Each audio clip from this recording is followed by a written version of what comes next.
नमस्कार प्यारे भक्तों, ओम नमः शिवाय। हर हर शंभु, हर हर महादेव। आज का यह मंत्र कोई आम शब्द नहीं है, यह वह शिव का आशीर्वाद है जो अगर सच्चे मन से सुन लिया जाए तो कल तक तुम्हारी किस्मत बदल जाएगी। जो पैसे के लिए तरस रहे हैं वे पैसे गिनते गिनते थक जाएंगे। जो कर्ज में डूबे हैं वह अमीर कहलाएंगे। जो भूखे हैं वह सोने के लिए थाली में खाएंगे। ये शिव का चमत्कारिक धन का आह्वान मंत्र है, लेकिन यह सिर्फ शब्द नहीं है, यह एक शक्ति है, एक संपन्न है। सुनते ही रहो और बंद आँख कर लो, मन को शांत कर लो और अपने दिल से बोलो, शिव शंभो धन प्रदाता। आज शिव तुम्हें धन के दरवाज़ा खोल कर देंगे।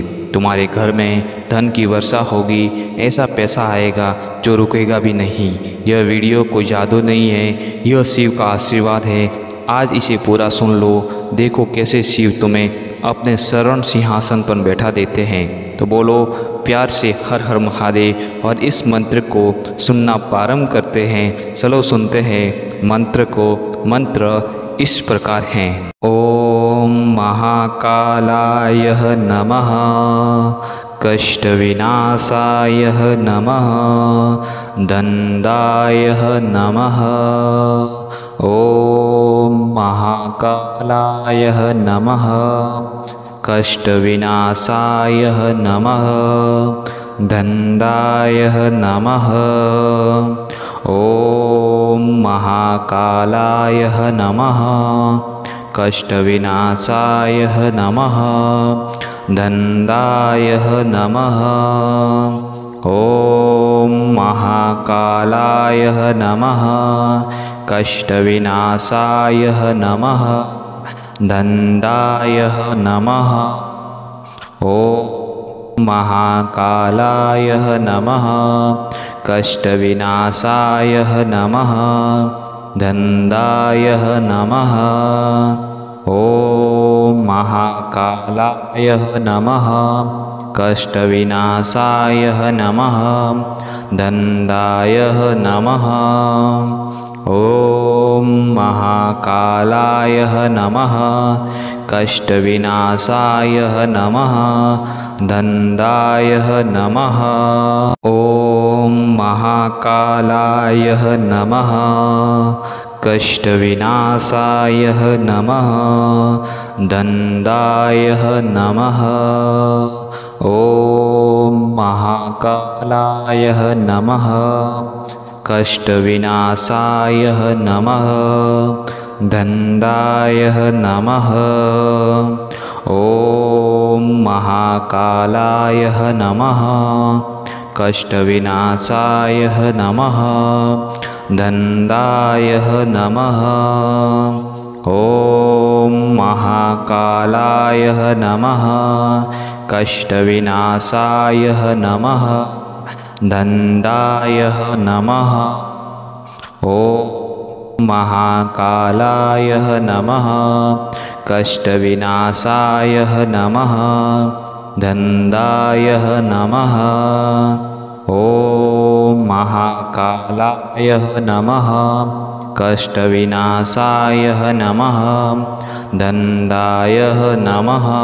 ओम महाकालाय नमः, कष्टविनाशाय नमः, दंडाय नमः।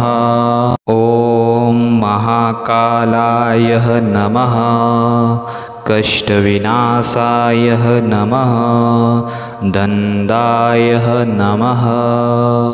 ओम महाकालाय नमः, कष्टविनाशाय नमः, दंडाय नमः। ओम महाकालाय नमः, कष्टविनाशाय नमः, दंडाय नमः। ओम महाकालाय नमः, कष्टविनाशाय नमः, दंडाय नमः। ओम महाकालाय नमः, कष्टविनाशाय नमः, दंडाय नमः। ओम महाकालाय नमः। कष्टविनाशाय नमः। दण्डाय नमः। ॐ महाकालाय नमः। कष्टविनाशाय नमः। दण्डाय नमः। ॐ महाकालाय नमः। कष्टविनाशाय नमः। दण्डाय नमः। ॐ महाकालाय नमः। कष्टविनाशाय नमः। दण्डाय नमः। ॐ महाकालाय नमः। कष्टविनाशाय नमः। दण्डाय नमः। ॐ महाकालाय नमः। कष्टविनाशाय नमः। दण्डाय नमः। ॐ महाकालाय नमः। कष्टविनाशाय नमः। दण्डाय नमः। ॐ महाकालाय नमः। कष्टविनाशाय नमः। दण्डाय नमः। ॐ महाकालाय नमः। कष्टविनाशाय नमः।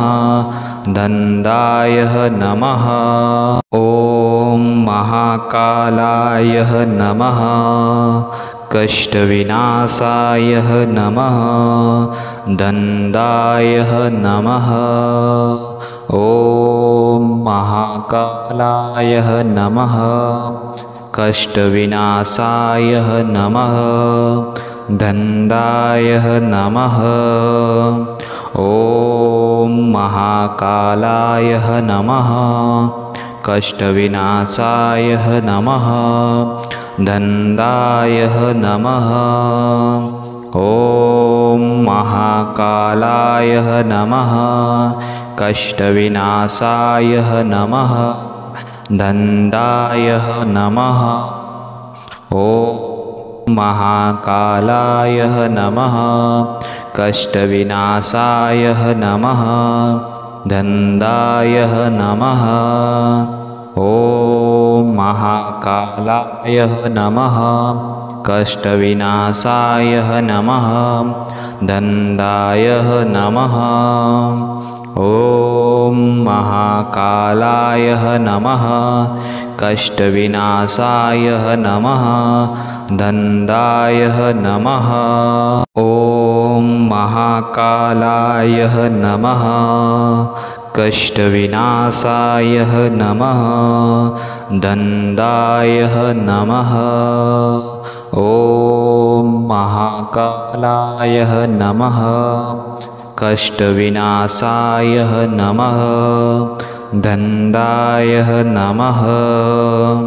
ॐ महाकालाय नमः। कष्टविनाशाय नमः। दण्डाय नमः। ॐ महाकालाय नमः। कष्टविनाशाय नमः। दण्डाय नमः। ॐ महाकालाय नमः। कष्टविनाशाय नमः। दण्डाय नमः। ॐ महाकालाय नमः। कष्टविनाशाय नमः। दण्डाय नमः। ॐ महाकालाय नमः। कष्टविनाशाय नमः। दण्डाय नमः। ॐ महाकालाय नमः। कष्टविनाशाय नमः। दण्डाय नमः। ॐ महाकालाय नमः। कष्टविनाशाय नमः। दण्डाय नमः। ॐ महाकालाय नमः। कष्टविनाशाय नमः दण्डाय नमः। ॐ महाकालाय नमः कष्टविनाशाय नमः दण्डाय नमः। ॐ महाकालाय नमः कष्टविनाशाय नमः दण्डाय नमः। ॐ महाकालाय नमः कष्टविनाशाय नमः दण्डाय नमः। ॐ महाकालाय नमः कष्टविनाशाय नमः दण्डाय नमः। ॐ महाकालाय नमः कष्टविनाशाय नमः दण्डाय नमः। ॐ महाकालाय नमः कष्टविनाशाय नमः दण्डाय नमः। ॐ महाकालाय नमः कष्टविनाशाय नमः दण्डाय नमः। ॐ महाकालाय नमः कष्टविनाशाय नमः दण्डाय नमः। ॐ महाकालाय नमः कष्टविनाशाय नमः दण्डाय नमः। ॐ महाकालाय नमः कष्टविनाशाय नमः दण्डाय नमः। ॐ महाकालाय नमः कष्टविनाशाय नमः दण्डाय नमः। ॐ महाकालाय नमः कष्टविनाशाय नमः दण्डाय नमः। ॐ महाकालाय नमः कष्टविनाशाय नमः दण्डाय नमः। ॐ महाकालाय नमः कष्टविनाशाय नमः दण्डाय नमः। ॐ महाकालाय नमः कष्टविनाशाय नमः दण्डाय नमः। ॐ महाकालाय नमः कष्टविनाशाय नमः दण्डाय नमः। ॐ महाकालाय नमः कष्टविनाशाय नमः दण्डाय नमः। ॐ महाकालाय नमः कष्टविनाशाय नमः दण्डाय नमः। ॐ महाकालाय नमः कष्टविनाशाय नमः दण्डाय नमः।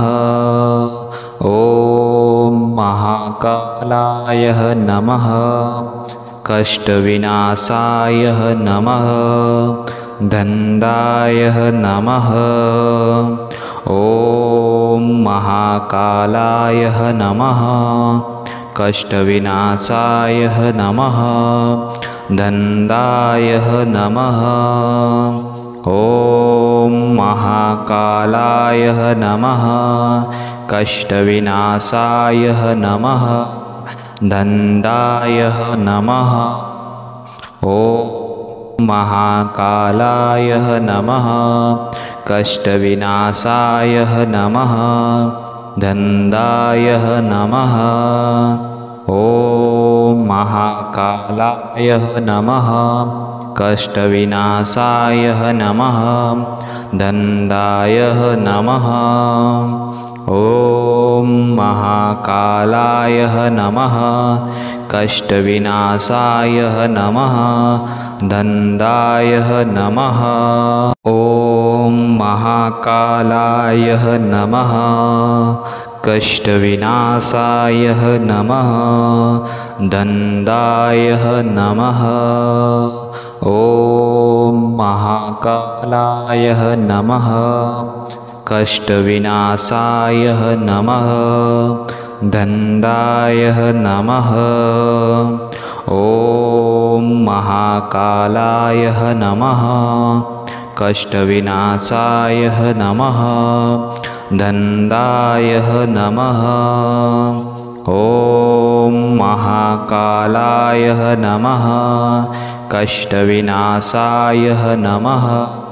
दंडाय नमः। ॐ महाकालाय नमः। कष्टविनाशाय नमः। दंडाय नमः। ॐ महाकालाय नमः। कष्टविनाशाय नमः। दंडाय नमः। ॐ महाकालाय नमः। कष्टविनाशाय नमः। दंडाय नमः। ॐ महाकालाय नमः। कष्टविनाशाय नमः। दंडाय नमः।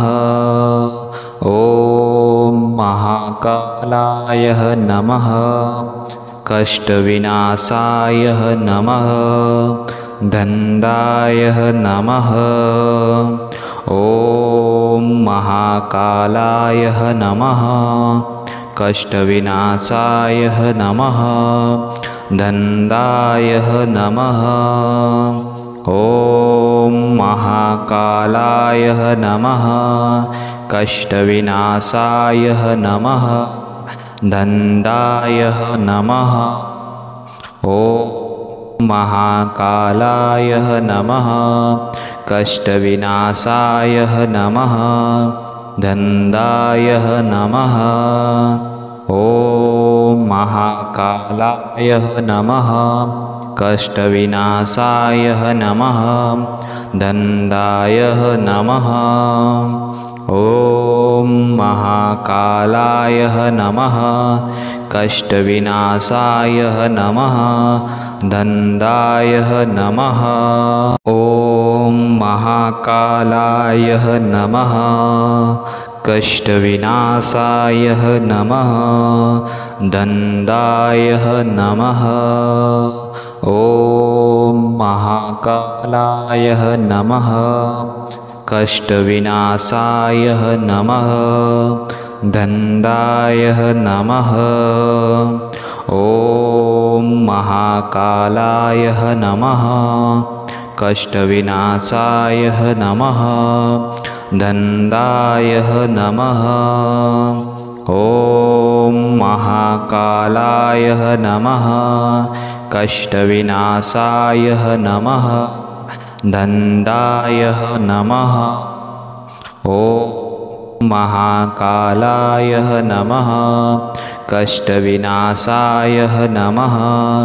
दंडाय नमः। ॐ महाकालाय नमः। कष्टविनाशाय नमः। दंडाय नमः। ॐ महाकालाय नमः। कष्टविनाशाय नमः। दंडाय नमः। ॐ महाकालाय नमः। कष्टविनाशाय नमः। दंडाय नमः। ॐ महाकालाय नमः। कष्टविनाशाय नमः। दंडाय नमः। ॐ महाकालाय नमः। कष्टविनाशाय नमः। दंडाय नमः। ॐ महाकालाय नमः। कष्टविनाशाय नमः। दंडाय नमः। ॐ